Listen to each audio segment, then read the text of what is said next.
Hello again. This is my second BookTube video proper, I guess. I've done the BookTube newbie questions in between, but this is the second kind of standard video, the type of thing I'll be doing regularly going forward.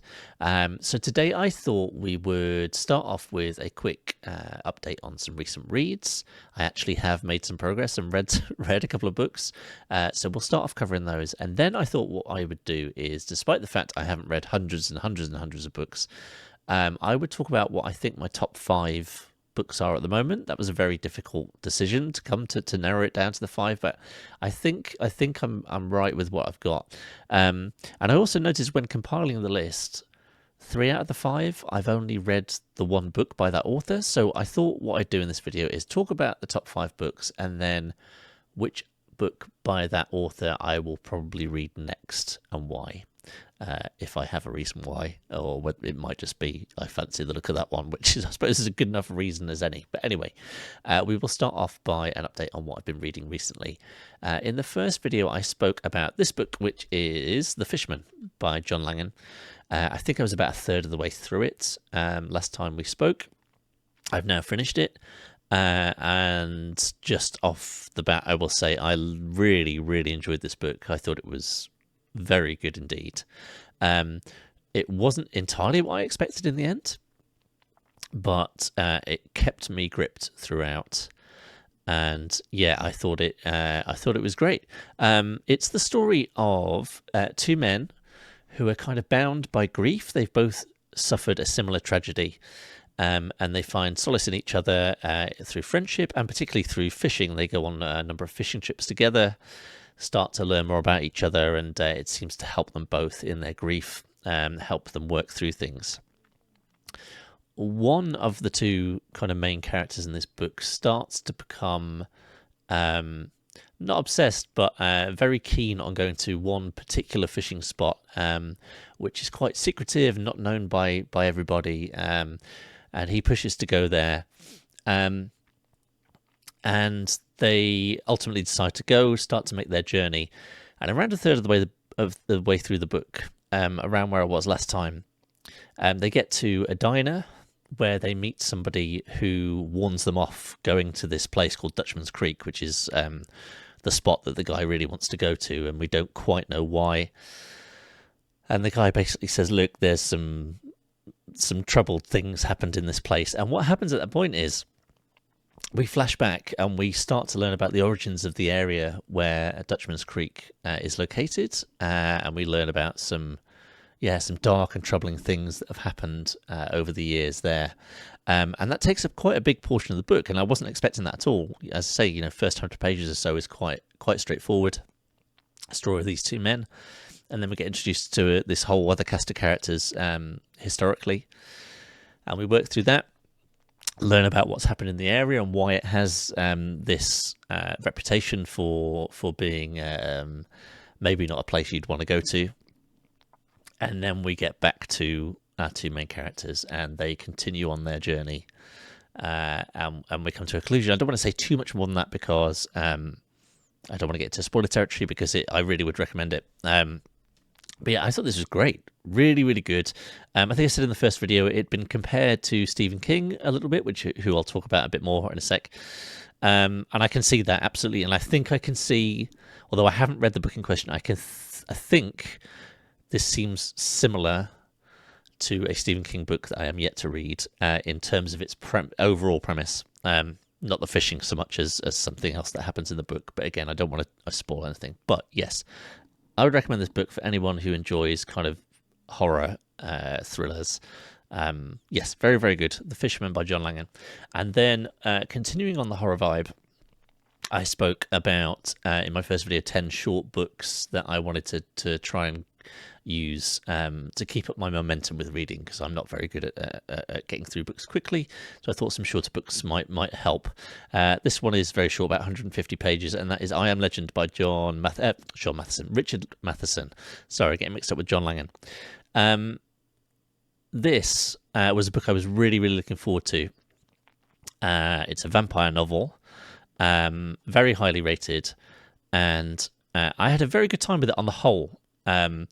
It's about it's a post-apocalyptic setting, which will become a theme as you'll find as we go through this video later on. It's about a man, Robert Neville, who he has survived a pandemic outbreak and might just be the only person to have fully survived it. And unfortunately for him, a side effect of this pandemic breaking out is that some infected survivors have turned into vampires, and they come for him at night. They are often trying to either get into his house or lure him out of his house, obviously to try and kill him or convert him. And the story really is about, if you're not familiar with it, kind of isolation, loneliness, and this kind of monotonous cycle he gets into, which is by day, fortifying his house, using some of the traditional items such as garlic and crucifixes and putting them around the perimeter of the house to try and keep the vampires at bay.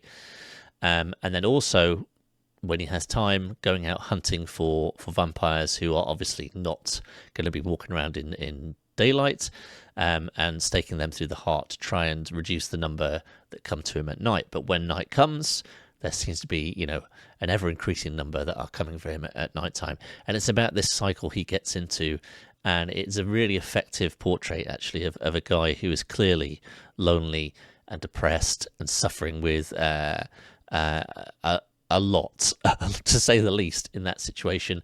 We learn about, how his wife and daughter had succumbed to the disease, and a lot about how he is trying to cope with the situation. He gets into a lot of drinking, and he's in this downward spiral. And I found it incredibly powerful, incredibly interesting portrait of this guy who is going through this unthinkable situation. The problem I had was around halfway through, where he kind of decides he wants to try and learn more about what might have caused the outbreak, and therefore maybe get some insights into how he could maybe more effectively deal with these vampires and maybe even wipe them all out completely. And although that kind of makes sense, it felt like it all came together a bit too quickly. Like, he decided he wanted to learn about it. He visits a library, he reads some books, and takes some samples and looks at them under a microscope, and he basically works out, or has a very plausible theory within a couple of days, and seems to have cracked it, which is where I started to lose it a little bit. I think it didn't quite work as well as it might have done. But it pulls it around for the end of the novel. It's got a very good ending, and the book as a whole is really, really effective. But yeah, that bit kind of just ruined it, would be taking it way too far. But I was really enthralled up until that point, and then that just took me out of it a little bit. But on the whole, deserves its reputation. That is I Am Legend by Richard Matheson. Very, very good. So those are the two books I've read recently. So yeah, we'll move on now then to what I think are my top 5 books I've read so far. Like I say, bear in mind, I haven't read a ridiculous number of books, despite collecting them for many, many years and reading some here and there, but I've had lots of peaks and troughs over the years of in terms of prolific reading. I'll try and work through them in the order I read them and when in my life I read them, in case that's of interest, I suppose. First up is this book, which I think is popular with a lot of people. Certainly here in the UK, I think in the US as well, because there was a movie made in the US.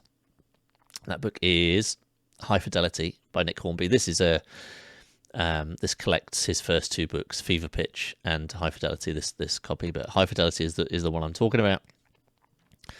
And I read this in my, would I have been late teens, probably early 20s, I think, in my early 20s.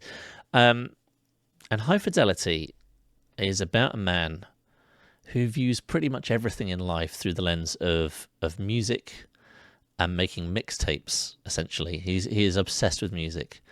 And when I first met my wife, we bonded over some very specific pieces of pop culture. One was this book, which for reasons I'll go to in a minute. And other things were specific songs or albums or bands. We were really, really into music, still are. but very, very into music when we met, and books. High Fidelity being one of the ones. And it's a book we really bonded over because this book talks about a love of music, which we both really, really identified with. And it's kind of he talks early on about his top 5 most memorable breakups, and it's about this guy who's examining his love life, his kind of he's not so lucky in love, and he's exploring some of his previous relationships and how they went wrong. And he decides to try and contact a number of his ex-girlfriends to try and work out if his memories of how those relationships went are the same as how they feel about it. But all of it is framed around music. So it really encapsulates, for someone who loves music, the idea of making a mixtape for somebody. And it's something I used to do a lot for friends, but also for my wife, my girlfriend at the time. We lived apart when we first met. We had a long distance relationship, and we wrote each other a lot of letters. We also made each other a lot of mixtapes, like songs that meant something to us, or new stuff we'd found that we thought the other person might really like. And this book really, really encapsulates that really, really well, like the kind of almost obsession with how you order the songs. Okay, you might have a certain number of songs you want to put on the tape, and for you younger viewers, cassette tapes were what you listened to music on back in my youth, before CDs, which you might also not even know what they are. Anyway, shut up, Grandad. Making a mixtape for people. This book really, really captures that brilliantly. And yeah, it's a romantic story as well. It's very funny. It's got a very British sense of humour, I think. But yeah, this was a really important book to me in my early 20s. And to my now wife, as I say, my now wife of sort of nearly 20 years. But it was around the time we first met that I had read this. And so, yeah, I think that's part of why it's an important book to me. I haven't read it probably since my mid-20s. I think I read it a couple of times in my early 20s. So it's a couple of decades since I read it. And I should probably reread it to see if it holds up. But yeah, really, really good book, and something that I could really identify at that age. And I wonder whether that'll be the same now. So I probably should reread it, as I say. Anyway, the point of this video is to talk about what I would read next by Hornby. So Nick Hornby, the author of High Fidelity, is not one of the 3 I talked about. So I have read other Nick Hornby books. I read Fever Pitch, which, as I say, is also collected in this edition. I also read the follow-up to High Fidelity, which was about a boy, which I also thought was excellent. And then I also read How to Be Good, which I thought was less good. So I haven't read any other Nick Hornby since then. And there's a few contenders. I've got a few other Nick Hornby books knocking about. But I thought what would be really apt, given the fact that I've started BookTube, is reading this non-fiction book by Nick Hornby, Stuff I've Been Reading, which is exactly as you would expect from the title. It's a collection of pieces around books he's been reading. Each piece, chapter, it talks about books he's bought recently and books he's read recently. And it looks ideal for somebody who is trying to up their reading game for BookTube. So yeah, that is my next Hornby book, I think. Stuff I've been reading. Okay, next, number 2. Not as in ranked order, but in the order in which I read them. The next of my top 5 that I read is loved by a lot of people, and I think really not liked by a lot of people. I think it's quite a divisive book as far as I can tell. And that is The Catcher in the Rye by J.D. Salinger. Now, this is a book where I have not read anything else by the author. I haven't read any other Salinger, which is an odd choice, really, given that I really like this book. So, again, time of my life. I read this when I spoke about High Fidelity. My wife and I had just kind of met around that sort of time. We were living together at this point, but we were not living where we live now, which is down in Cornwall in England, at the bottom of England. But we were visiting Cornwall, visiting my wife's parents, and I brought this book with me. This is a book she really loved and had been recommending to me. And I thought, well, I'll take that when we go, and then, at night time, I'll see if I like it and read a few pages. And a few pages in, I was absolutely hooked already. I know that Holden Caulfield is is the divisive thing about this book. a character that I think a lot of people think is self-entitled and whiny. And maybe that's just who I was when I read this book, because I really identify with Holden Caulfield. I really sympathised with his outlook on life and his thoughts on the phonies that surrounded him. And maybe that was just the time of my life and some of the things I was going through. I don't know, but this really spoke to me when I read it. And I haven't read it since. I really should reread it. But this is a book that, I think everyone's pretty much familiar with this who would be watching this video. So I won't go too much into what this is all about. But yeah, Holden is a character that I adored. And yeah, I should revisit. I think we have all of Salinger's books in the house, but I think what I will read next is for Esme with Love and Squalor and Other Stories. I think in the US this is just called 9 Stories, because For Esme is one of the stories within this collection. But before I started looking through which other Salinger books we had, I didn't even know he had short story collections. And I think a couple of his others are kind of 2 novellas within one book type of thing. But yeah, again, in the interest of being able to get through things at a better pace than I have done traditionally, I think this is perfect. 9 short stories. I should be able to get through that at a decent pace. I'm really, really looking forward to doing that. Okay, number 3. We have a theme here. So again, time of my life. So time's moved on slightly. And my wife was very, very heavily pregnant with our son at the time I read this book. And I think that is a major factor in why this book had such a profound effect on me. And that book is The Road by Cormac McCarthy. A book about a father and his son navigating a post-apocalyptic wasteland. The father trying to protect his son from some unspeakable horrors along the way. And yeah, I think my son was not very far from being born. My first and only child. So you can imagine how a story about a man wanting to protect his young child resonated with me at that point. And this is a wonderful, wonderful book. Like I said, I've gone through the basic premise. Again, I don't want to go into too much detail. I think a lot of people will be familiar with this. But McCarthy is somebody whose writing style is really quite different to anything I had read before. It was a challenging read to begin with, so I don't know, because this is somebody who I haven't read any more of their books yet. There were no quotation marks around speech, dialogue. So that was really jarring at first. But a few pages in, I was used to it, and I was really, really, really hooked and gripped and nervous and excited. This had a huge effect on me, this book. Again, I think probably the timing of reading it, which will again come up in a second, probably, had a big hand in that.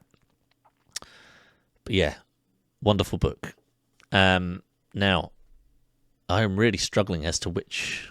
Again, I've got a few McCarthys, and I don't know what to read next. It's one of 2. It's either going to be No Country for Old Men, because I have refused to watch the film until I've read the book, and I haven't got to reading the book yet, and I hear the film's incredible, I hear the book's incredible. I think it will probably be this one, but I also hear incredibly good things about Blood Meridian. I know nothing about what this is, what the premise of this is. So I think I will get to this as well, but I think before that I will go No Country for Old Men. That's the plan currently. Yes, so that's number 3.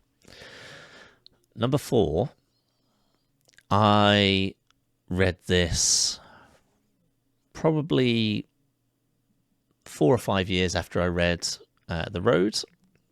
So with a young child. I don't think that had a particular effect on it, but just to give you an idea of where I was kind of life-wise. A bit older, a bit more knowledgeable, I guess. but I'm trying to figure out why I started reading this book, because my wife hadn't read this book, and in fact I've tried to, well, I have recommended it to her very heavily, and she tried it and got a few pages in and just fell off it, which is very sad as far as I'm concerned, because I thought it was wonderful. That book is Never Let Me Go by Kazuo Ishiguro. Again, I think this is probably a little bit divisive. I've seen some booktube videos recently of people saying they didn't really get the hype with this one, but maybe that's it. Maybe I did not. I think I know it was well regarded. I knew it was well regarded, going into it. But I don't think I knew a huge amount about it, and I think that is paramount to enjoyment of this book. I would recommend this very, very highly, but I would say, yeah, if at all possible, if I know it's quite a famous book, but if you don't know anything about this book, I would keep it that way and just read it, because part of the reason why this book got me so much, sort of got to me in the way that it did, is I didn't know what was happening, and I had a slow realization of what was happening. I don't want to say anything about what this is, because I think if you're able to read this without knowing anything about it, I think it might pack the same punch as it did with me. This was a incredible and at times devastating read, which I cannot recommend highly enough. But I can't really sell it to you if you don't know what it is, because I don't want to talk about even the smallest thing about what it's about. That's a lie. This isn't going to help, but it's about a group of friends at a prestigious school who, well, how can I put this? Start to discover that life is not quite what it seems. And that's as much as I want to say. But it is wonderful. I loved it. Like I say, I'm really interested to see that some people did not really enjoy it as much as I did. I mean, that's natural, isn't it? Horses for courses. Everyone's got their own opinions and different tastes. But I do wonder whether hype factors into that for some people, because that definitely happens for me. If I actively avoid reading things or watching things or whatever if it's been that massively hyped up, and I always think it's bound to disappoint. Whereas I quite often find books that other people have said, or other forms of pop culture where people have said, yeah, it's not that great, and I go in with very low expectations, and then things really surprise me. But anyway, Never Let Me Go is the fourth of my top 5, and again, there are a few options, but I think there is only one choice as far as I'm concerned, and that is The Remains of the Day. This is one of my wife's favourite books as well. It's something I've never been interested in. I've not seen the film. I know the basic premise, the very, very basic premise of the book. But it's never been something that's particularly appealed to me in the past. But now that I know that I loved another book by this author so much, this is something I need to explore. And yeah, this might, if this is anywhere near as good as Never Let Me Go, this will prove to me that I need to start getting beyond that idea of, the types of books I like, the genres I like, and stop being so judgmental about things, because this is something I probably wouldn't have looked twice at otherwise. Anyway, I think I will read, out of all of the ones I'm talking about, this is something I would like to read soon. So I'll probably get started with this over the coming weeks. So I will report back and let you know how I get on with it. The fifth and most recent book I've read out of this top 5. It's a weighty tome. It took me a while. It is a book that I started reading purely coincidentally around the start of the COVID-19 pandemic. It's by Stephen King, and it is The Stand. Sorry, I don't have the dust jacket for this, or I don't know where it is currently. Pure coincidence that I started reading a book about a deadly pandemic around the time of the outbreak of COVID-19. That was a surreal experience. I have long wanted to read Stephen King, all of Stephen King's books, and I have been working through them in publication order over a number of years, very stop-start, so it's taken me a long time. I probably started years and years and years ago, and I am only, I'm only up to sort of around the early 80s in terms of when he put his books out. So, yeah. The Stand is a story about a deadly disease that breaks out and kills the vast majority of the world's population, and is about a group of characters who somehow survive that.